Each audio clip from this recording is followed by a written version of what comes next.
हम बात करने वाले हैं एक ऐसे एक्टर की कहानी जिसे आपने टीवी सिनेमा के दुनिया में खूब देखा होगा। एक ऐसा चेहरा जिसके मुस्कान पर लाखों लड़कियां फिदा हो गई थीं। एक ऐसा नाम जो रातों रात सुपरस्टार बना लेकिन फिर अचानक गुमनाम हो गया। आज हम बात कर रहे हैं करण नाथ की।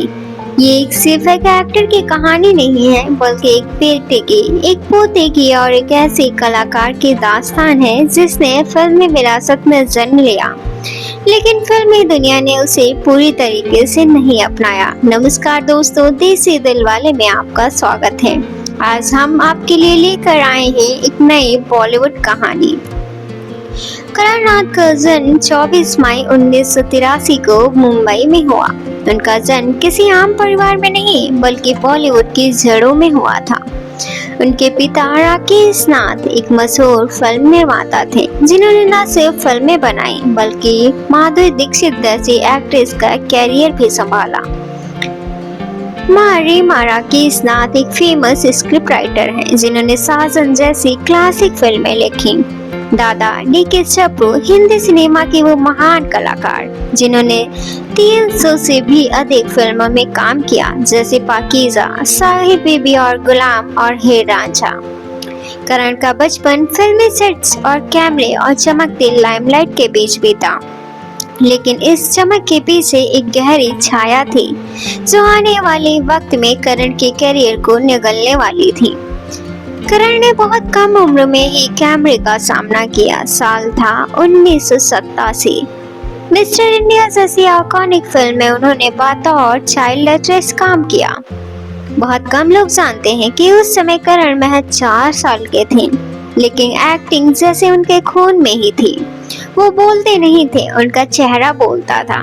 कैमरे के सामने उनकी मासूमियत और नेचुरल अदाकारी किसी भी डायरेक्टर को प्रभावित कर सकती थी। फिर आया साल 2001। करण ने बतौर हीरो बॉलीवुड में एंट्री ली।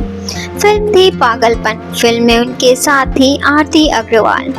फिल्म भले ही बॉक्स ऑफिस पर ना चली हो लेकिन करण के लुक्स और स्क्रीन प्रेजेंस ने लोगों का ध्यान जरूर खींच लिया। लेकिन अगले ही साल जो हुआ उसने करण को एक झटके में स्टार बना दिया। साल आया 2002। करण की फिल्म थी ये दिल आशिकाना। ये लव स्टोरी थी जिसमें रोमांस, एक्शन और देशभक्ति सब कुछ था। करण ने करण का किरदार निभाया, एक ऐसी कॉलेज बॉय जो अपने प्यार को आतंकवाद से बचाने के लिए जान के बाजी लगा देता है। फिल्म हिट हुई और करण नाथ रातों रात नेशनल क्रश बन गए। हर लड़की उन्हें पसंद करने लगी और हर लड़का उनके जैसे स्टाइल कॉपी करने लगा। उस दौर में करण की फैन फॉलोइंग इतनी थी कि उनकी तस्वीरें कॉलेज के हॉस्टल रूम्स की दीवारों पर सजती थी। सुपरस्टार के बाद करण ने तुम, अ डेंजरस ऑब्सेशन और सस जैसी फिल्मों में काम किया। उनकी परफॉर्मेंस को सराहा गया और खासकर सस में उनके रोल के लिए उन्हें स्टार डस्ट अवार्ड 2004 में नॉमिनेट भी किया गया। लेकिन यहाँ से एक कहानी मोड़ लेती है, एक ऐसा मोड़ जो आज तक एक रहस्य बना हुआ है। करण की कई फिल्में बनती बनती रह गईं। दिल धड़के बार बार, आशिकी दीवानगी और फ्रेंड्स जैसे फिल्म प्री प्रोडक्शन के बाद ही बंद हो गए। इतना ही नहीं, इनमें से कई प्रोजेक्ट उनके खुद के परिवार के बैनर तले बन रही थी। कुछ में उनकी बहन साइना नाथ डेब्यू करने वाली थी, फिर भी ये फिल्में कभी पूरी ना हो सकी। क्या किसी ने करण के कैरियर को रोकने की साजिश रची थी? इन सब सवालों के जवाब आज भी अधूरे हैं। करण धीरे धीरे फिल्मों से गायब होते चले गए। आखिरी बार उन्हें 2008 में तेरा क्या होगा जोनी में देखा गया, एक ऐसी फिल्म जिसे दुबई फिल्म फेस्टिवल में तो सराहा गया लेकिन भारत में रिलीज को लेकर समस्या आई। इसके बाद करण ने खुद को फिल्मों से दूर कर लिया। ना कोई खबर, ना कोई अफवाह, एकदम साइलेंस। क्या किसी ने करण के कैरियर को रोकने की साजिश रची थी? इन सब सवालों के जवाब आज भी अधूरे हैं। करण धीरे धीरे फिल्मों से गायब होते चले गए। आखिरी बार उन्हें 2008 में तेरा क्या होगा जोनी में देखा गया, एक ऐसी फिल्म जिसे दुबई फिल्म फेस्टिवल में तो सराहा गया लेकिन भारत में रिलीज को लेकर समस्या आई। इसके बाद करण ने खुद को फिल्मों से दूर कर लिया। ना कोई खबर, ना कोई अफवाह, एकदम साइलेंस। साल 2020 में अचानक खबर आई कि करण नाथ वापसी कर रहे हैं। फिल्म थी गन्स ऑफ बनारस, लेकिन लंबे समय बाद उनकी वापसी को वैसा रिस्पांस नहीं मिला जैसा ये दिल आशिकाना के दौर में उन्हें मिला था। फिल्म 2021 में बिग बॉस OTT में नजर आए, जहां वो सिर्फ 13 दिन में बाहर हो गए, लेकिन इस शो ने एक बार फिर लोगों को याद दिलाया कि करण नाथ नाम का कोई हीरो अभी भी है। करियर की शुरुआत जितनी चमकदार थी, करण नाथ की जिंदगी का दूसरा अध्याय उतना ही स्याही होने वाला था। इंडस्ट्री की पार्टियों में चमकते चेहरे के पीछे एक खालीपन छिपा था। ये दिल आशिकाना की सफलता के बाद उन्हें लगा कि अब हर दरवाजा खुलेगा, लेकिन दरवाजे बंद होने लगे। प्रोड्यूसर्स कॉल करना बंद कर चुके थे। जिसे इंडस्ट्री ने उन्हें उगते सूरज की तरह अपनाया, उसी इंडस्ट्री ने उन्हें एक भोले बिसले कलाकार के तरह नजरअंदाज करना शुरू किया। करण ने कोशिश की कि स्क्रीन टेस्ट लिए, लेकिन अब हीरो की परिभाषा बदल चुकी थी। Six pack, social media followers और स्टार कनेक्शन जरूरी हो गए थे। इसी दौरान उनकी जिंदगी में एक नई लड़की आई, एक पत्रकार जो करण के उस रूप से प्यार करने लगी थी। कैमरे के पीछे छिपा था। उसका नाम था अलीना। अलीना ने करण में वो दर्द देखा जो दुनिया नहीं देखती थी। दो अकेली रूहें एक दूसरे के करीब आ गईं। करण को लगा कि शायद अब उनकी अधूरी जिंदगी में कोई रंग भरने वाला है, लेकिन किस्मत ने फिर खेल खेला।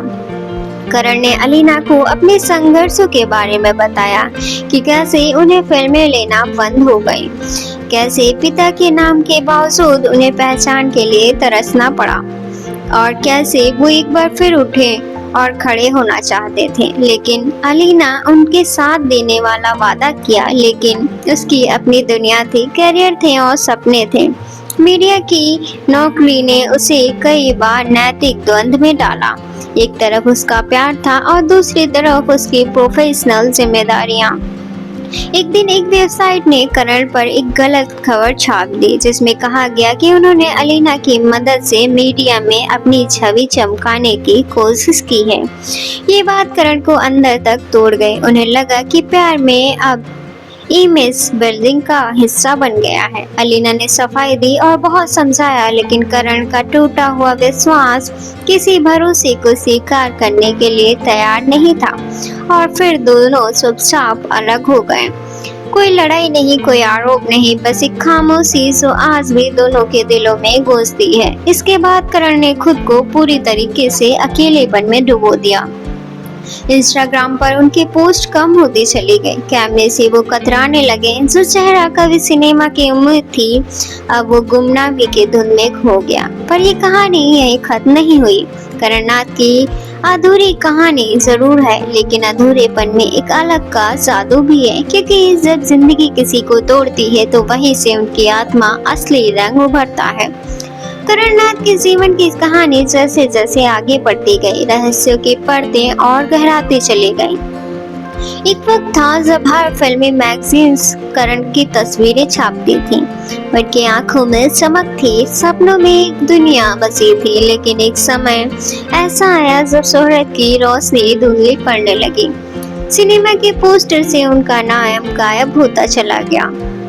करण को फिल्मों से दूर जाने की वजह से सिर्फ एक फ्लॉप फिल्म नहीं थी, असली कहानी पर्दे के पीछे थी। इंडस्ट्री में पैर जमाने के लिए जिन लोगों का सहारा चाहिए था, वहीं लोग धीरे धीरे दूर हो गए। पुराने दोस्त जो साथ बैठकर चाय पीते थे, वो फोन उठाना भी बंद कर चुके थे। करण को एहसास होने लगा था कि बॉलीवुड सिर्फ टैलेंट नहीं, नेटवर्किंग भी मायने रखता है, और यही जाल उन्हें धीरे धीरे फंसाता गया। एक दौर वो भी आया जब उनके पिताजी राजनाथ जो खुद फिल्म प्रोड्यूसर रह चुके थे उन्हें सलाह देते रहे कि अब इस इंडस्ट्री से बाहर निकल जाओ। अब करण एक फैमिली मैन है, उन्होंने शादी कर ली है और 2025 में उनके बेटा मिराया का जन्म हुआ। एक्टिंग से भले ही वो दूर हो गए हो लेकिन आज भी उनके फैंस उन्हें याद करते हैं, खासकर उनकी मासूम मुस्कान और ये दिल आशिकाना वाले रोमांटिक अंदाज में।